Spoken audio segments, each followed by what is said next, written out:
Page 30, Swingin Beat. Treble and bass clef, one sharp in the key signature. We're in the key of G major. If there were any Fs in this anywhere, they'd be sharped. I don't think there are, but if there were, there were.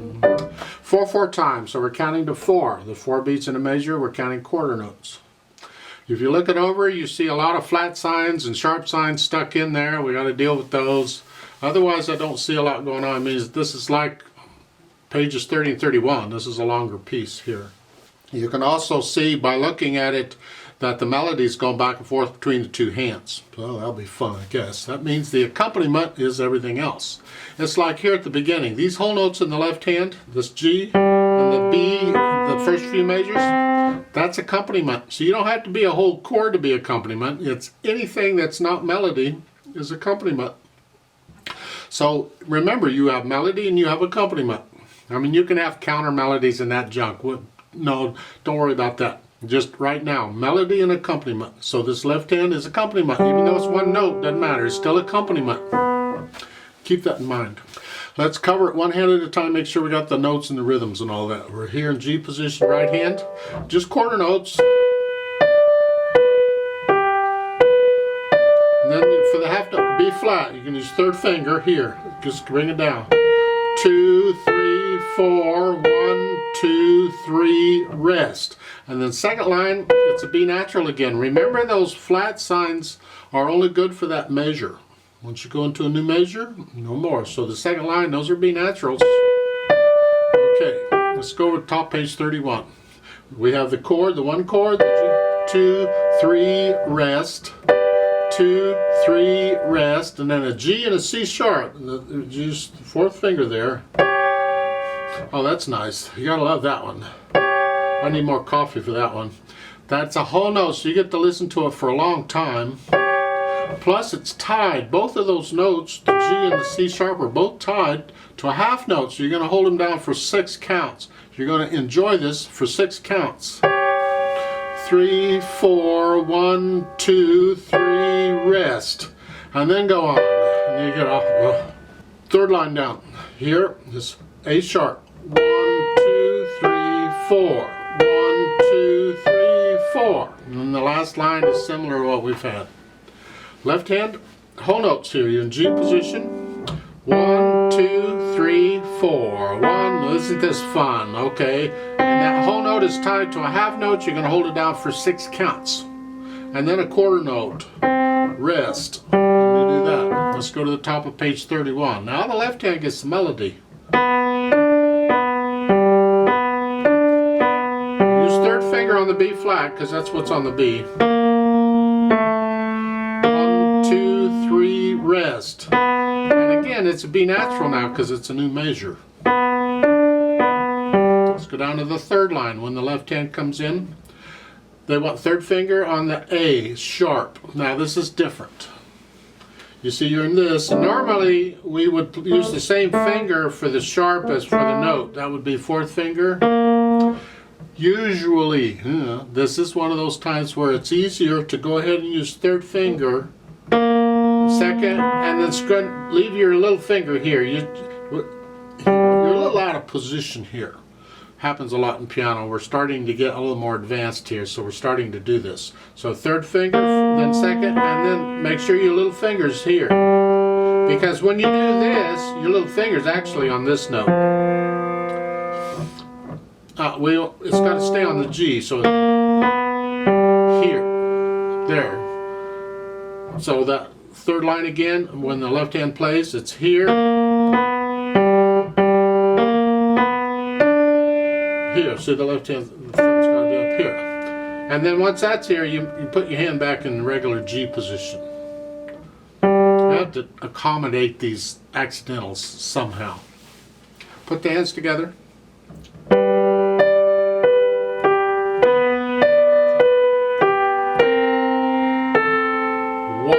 2, 3, rest. So both rest on beat 4. Top of page 31 now. It's here. Rest. See, here we got a rest now in the right hand, because in the left hand before it was a whole note, so it's here. Rest. So that right there. 1, 2, 3, rest. Because the hands are doing different things here, make sure it's accurate. Let's look again at the last two measures of the first line on page 31, just to make sure that you have it. I mean, it happens in other areas too, but just make sure if we can get it here, we can get it there. We can get it anywhere.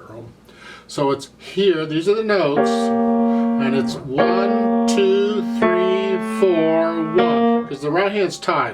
So it's 1, 2, 3, and that's tied. It's not tied, but it's held down, and so they're doing different. 1, 2, 3, 4, 1, 2, 3, 4, and they both come up on 4. Okay, and you get that type of thing at the end of the second line too. The notes are different, but it's the same rhythm in the hands. Second line, 2, 3, 4, 1, 2, 3, 4. So they're holding the notes down in each hand different amounts of time. We need to be accurate with that. Get the hands together, then work out the hesitation so the beat is a steady beat, and then we can go back and put in this phrasing. You're going to just connect these notes. In the left hand, go ahead and just connect them. There's nothing marked.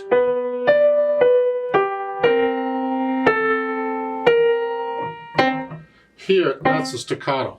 Now, interpreting the music. We can get into interpretation. You should really get to know it and get to feeling it before you get into interpretation, but I want to talk about this. It's the last measure of pretty much the first 4 lines. You have a staccato and then a rest. But it's only in one hand is the staccato. So technically speaking, this is the last measure of the first line there on page 30. It's 1, 2, 3, 4. See, this comes up on beat 4. Beat flat on beat 4. That's a staccato, it's done. 1, 2, 3, 4. Technically, that's how it should be played.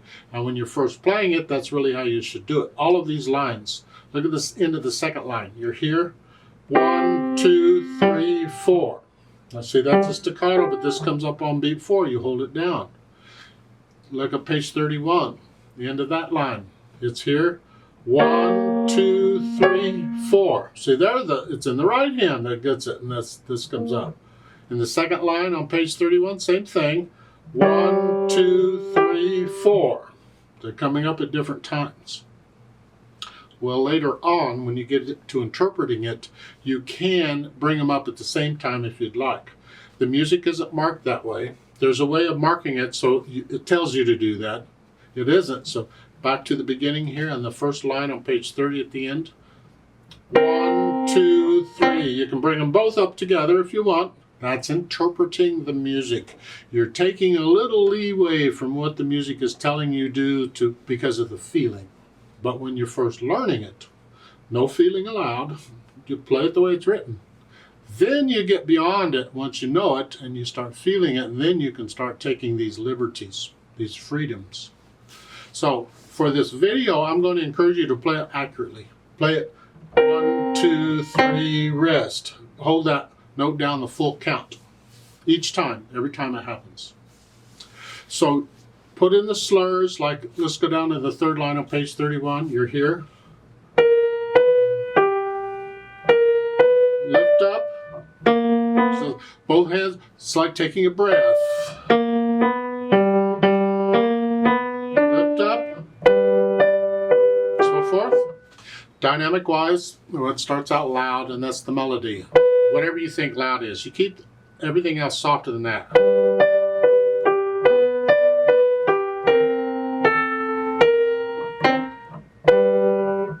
And you're staying pretty much loud through the whole piece. Well, that's boring. Again, it gets back to interpretation. You play it all on the loud side, that's the melody. So when you get to the top of page 31, this chord's got to be soft.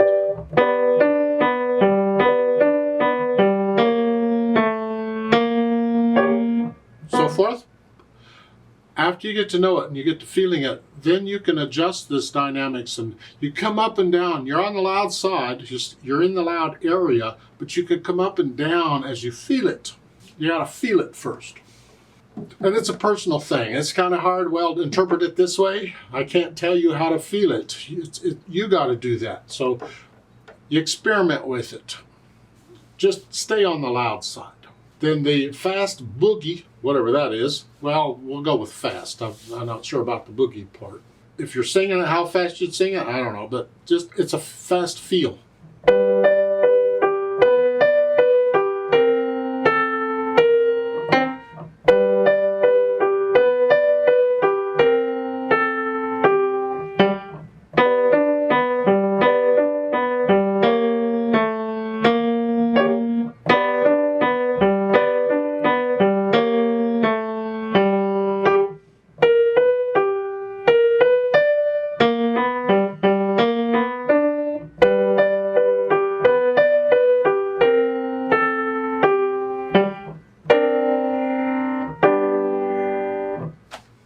I did not try and interpret that. I just played it mechanically.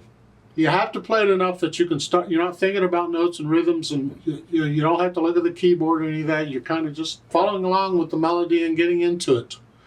Then you'll play it like you feel it, and that's where interpreting it comes in. I'll talk a lot more about interpreting as we go through the book.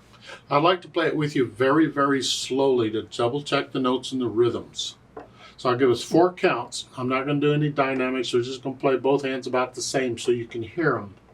And let's just try it together. 1, 2, ready, go. 1,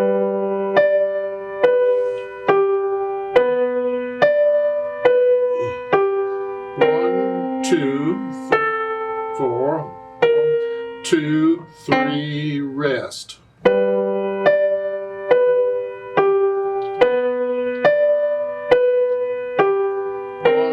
2, 3, 4, 1, 2, rest.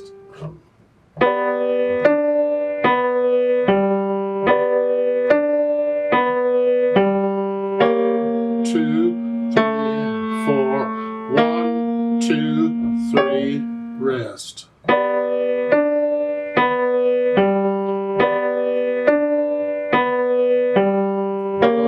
2, 3, 4, 1, 2, 3, rest. 4, 3, 4.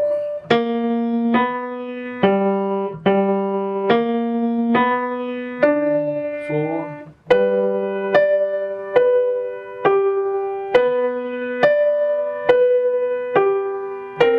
2, 3, 4. 1, 2, 3, rest. 2, 3, 4. 1, 2, 3, 4, off.